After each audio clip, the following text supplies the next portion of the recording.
नमस्कार विद्यार्थी मित्रांनो, आजच्या या भागात तुम्हा सर्वांचे पुन्हा एकदा खूप खूप स्वागत. मुलांनो, या आधीसुद्धा आपण सूचना फलक या घटकाचा अभ्यास केलेला आहे.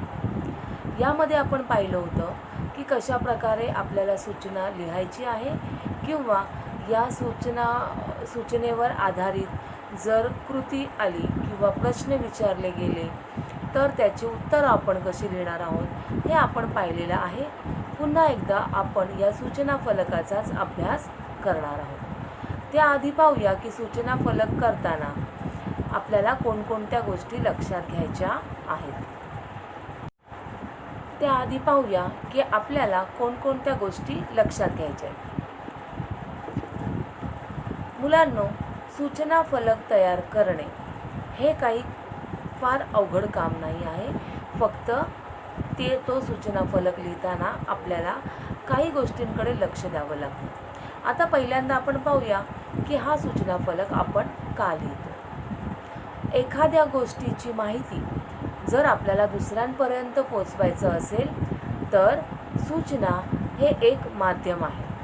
म्हणजे एकाच वेळेस आपण जास्तीत जास्त लोकांपर्यंत सूचना पोहोचवू शकतो. आपल्याला जी गोष्ट एखाद्या गोष्टीची माहिती करून द्यायची असेल तर ती आपण एकदा जर सूचना फलकावर लिहिली तर येता जाता बरीच माणसं त्या सूचनेचं वाचन करतात आणि ती माहिती त्यांना अशा प्रकारे पुरवली जाते. दैनंदिन व्यवहारात अनेक ठिकाणी आपल्याला सूचना द्याव्या लागतात. दुसऱ्याने दिलेल्या सूचना वाचून त्याचा अर्थ समजून घ्यायचा असतो.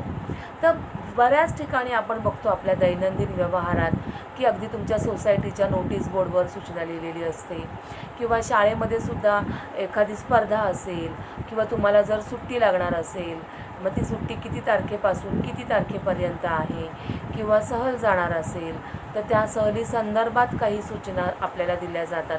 तर अशा बऱ्याच प्रकारच्या सूचना या फलकावर लिहिल्या जातात आणि त्यामुळे या सूचनेची भाषा कशी असली पाहिजे तर सोपी असली पाहिजे आणि ज्यावेळेस आपण ती सूचना वाचतो त्यावेळेस वाचणाऱ्याला ती भाषा पटकन समजली पाहिजे.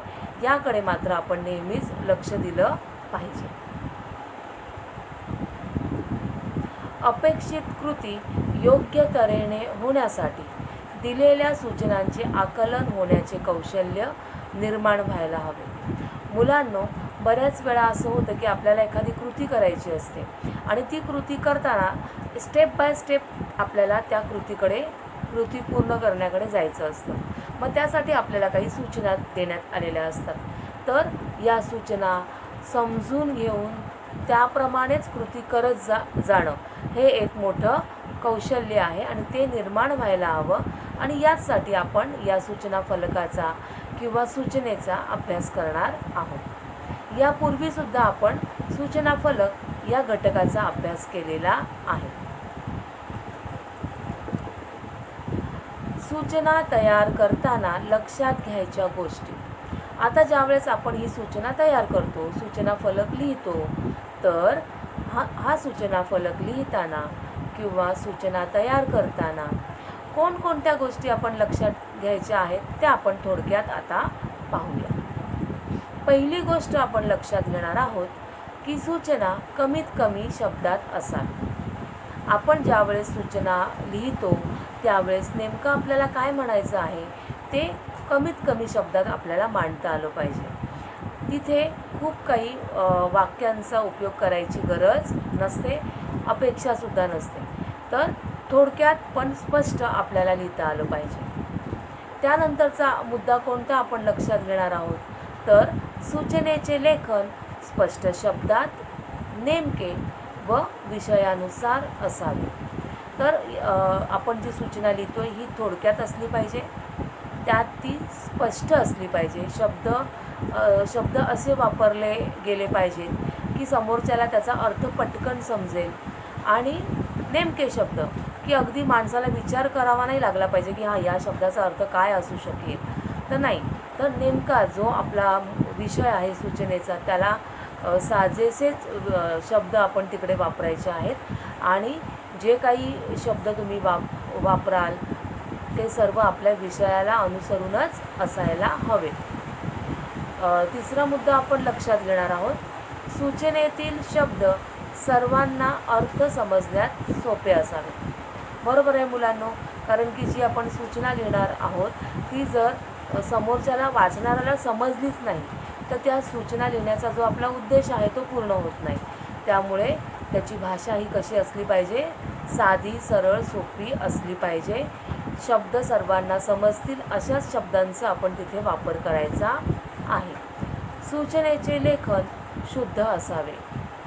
शुद्ध लेखनाच्या चुका होता कामा नये, कारण की जर शुद्ध लेखनाच्या चुका झाल्या तर अर्थाचा अनर्थ होऊ शकतो.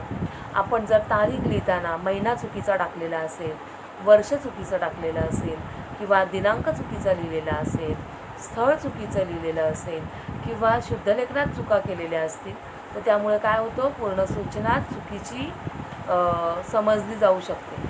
आणि त्यामुळे या गोष्टीकडे आपल्याला लक्ष देणं फार गरजेचं आहे.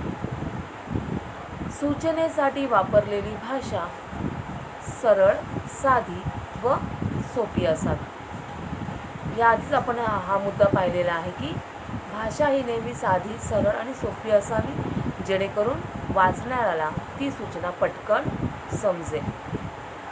सूचनेच्या हेतूचा स्पष्ट उल्लेख असावा.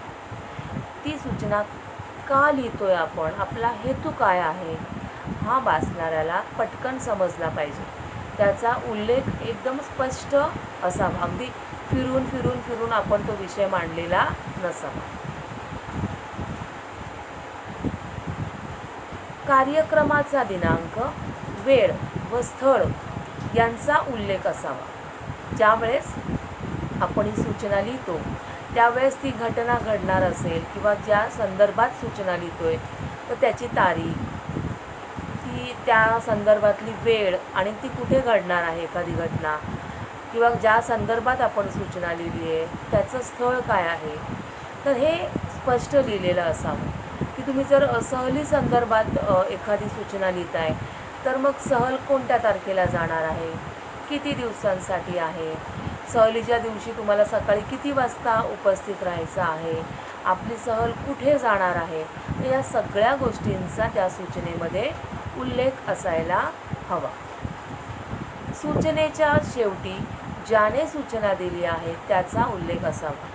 तर ज्याने ती सूचना लिहिलेली आहे, आता समजा उदाहरणार्थ एखाद्या सोसायटीमध्ये एखादी सूचना लावलेली असेल तर सोसायटीचा जो कोणी सेक्रेटरी असेल तर त्याने समजा ती सूचना लावलेली असेल, अध्यक्ष असेल त्याने लिहिलेली असेल तर त्याचा खाली उल्लेख असावा. ज्याने ती सूचना देण्याचा आदेश दिलेला आहे त्याचा खाली उल्लेख दिलेला असावा. हे फार महत्त्वाचं आहे. आता सूचना फलक कशा कशा संदर्भात वापरले जाऊ शकतात त्याची काही उदाहरणं आपण पाहणार आहोत. पहिलं आहे उदाहरण, शाळेतील सुट्टीच्या संदर्भात सूचना. एकतर उन्हाळ्याची सुट्टी किंवा दिवाळीची सुट्टी, मग गणपतीची सुट्टी, तर या सुट्टी संदर्भात काही सूचना असतात की तुमची सुट्टी या तारखेपासून या तारखेपर्यंत आहे, या दिवशी शाळा सुरू होणार आहे, तर या संदर्भातल्या सूचना असू शकतात. सहली संदर्भात सूचना, आता आपण उदाहरण पाहिलं की एखादी सहल जाणार असेल तर ती सहल कुठे जाणार आहे, किती तारखेला जाणार आहे, किती दिवसांसाठी जाणार आहे, तर या सर्वांच्या संदर्भातसुद्धा आपण सूचना लिहू शकतो. रहदारी संबंधी सूचना, रहदारी ट्रॅफिक संबंधी सूचना असू शकते की बाबा एखाद्या रस्त्याचं काही काम चालू असेल तर आता सध्या हा रस्ता बंद ठेवण्यात आलेला आहे, या दिवसापासून हे काम चालू असेपर्यंत, किंवा ती तारीख तुम्ही तिकडे लिहिलेली असेल आणि त्यासाठी पर्यायी तुम्हाला दुसरा रस्ता दिलेला आहे, मग तो कसा कुठे आहे, या संदर्भातली सूचना आपण देऊ शकतो. किंवा दैनंदिन व्यवहारातील सूचनासुद्धा आपण सूचना फलकावर लिहू शकतो. मुलांनो, तुम्ही आता पाहू शकता स्क्रीनवर तुम्हाला एक सूचना दिसते, सूचना फलक आहे. त्यामध्ये एक सूचना दिलेली आहे. मुलं सहलीला गेलेली आहेत आणि सहलीच्या ठिकाणी गेल्यावर तिथे तुम्हाला कसं वागायचं आहे त्या स्थळावर, तर त्या संदर्भात दिलेली ही सूचना आहे. पाहू शकता तुम्ही, तुम्हाला इथे दिनांक दिलेला आहे 1/8/2019 म्हणजे 1 ऑगस्ट 2019. आपणा सर्वांचे आम्ही स्वागत करतो. इथे शीर्षक दिले पहा हे छानपैकी. पुढे आपण सूचना बघूया की ऐतिहासिक वारसा जतन करणे हे आपले आद्य कर्तव्य आहे. सहलीला आला आहात तर निसर्ग सौंदर्याचा आनंद लुटा. ऐतिहासिक वास्तूंना डोळे भरून बघा. ती वास्तू अस्वच्छ होणार नाही याची दक्षता घ्या. किल्ल्यांच्या भिंतींवर ओरखडे मारू नका की चित्रविचित्र चित्रे काढू नका. झाडांच्या खोडावर नावे किंवा संदेश लिहून त्याचे महत्त्व व सौंदर्य नष्ट करू नका. आणि खाली बघा ज्याने ही सूचना लिहिली आहे त्याचं नाव दिलेलं आहे, म्हणजेच कोणी दिली आहे तर व्यवस्थापक. तर आता आपण पाहू शकता, तुम्हाला हे वाचल्यावर कळलंच असेल ही सहल कुठे गेलेली आहे बरं. तर ही सहल किल्ल्यावर गेलेली आहे. आणि या किल्ल्यावर किल्ला ही एक ऐतिहासिक वास्तू आहे की जुन्या काळापासून आपण त्या किल्ल्याला सांभाळत आलेलो आहोत. आणि जर तिथे जाऊन आपण काही नुकसान केलं तर ही गोष्ट फार चुकीची आहे. आणि त्या संदर्भातच मुलांना सूचना दिलेली आहे. तर काय दिले या सूचनेमध्ये, तर ऐतिहासिक वारसा जतन करणे हे आपले आद्य कर्तव्य आहे, आपलं सर्वात पहिलं कर्तव्य आहे. आणि जर आपण सहलीला गेलो आहोत तर मग निसर्ग सौंदर्याचा आपण तिथे आनंद लुटायचा आहे. ऐतिहासिक वास्तूंना डोळे भरून बघायचं आहे आणि याकडे लक्ष द्यायचं आहे की ही वास्तू अस्वच्छ होणार नाही. किल्ल्यांच्या भिंतींवर ओरखडे मारू नका की चित्रविचित्र चित्रे काढू नका. मुलांना बऱ्याच वेळा आपण पाहिलं की मुलं असं कुठे पिकनिकला जर गेली, सहलीला गेली, तर तिथे गेल्यावर आपलं स्वतःचं नाव, आपल्या मित्रांची नावं सगळी अशी लिहून ठेवतात. पण ही खूप चुकीची गोष्ट आहे की आपण ती जो ऐतिहासिक वारसा आहे आपण त्या ऐतिहासिक वास्तू ज्या असतात त्यांचं संरक्षण करायचं, त्यांची काळजी घ्यायची. तर आपण तिथे जाऊन अशा काही प्रकार करायचे नाहीत. झाडांच्या खोडावर नावे किंवा संदेश लिहून त्याचे महत्त्व व सौंदर्य नष्ट करू नका. तर अशी ही एक सूचना दिलेली आहे. आता ह्या सूचनेवर आधारित काही प्रश्न तुम्हाला मी दिलेले आहेत आणि आपण त्याची उत्तरंसुद्धा पाहणार आहोत.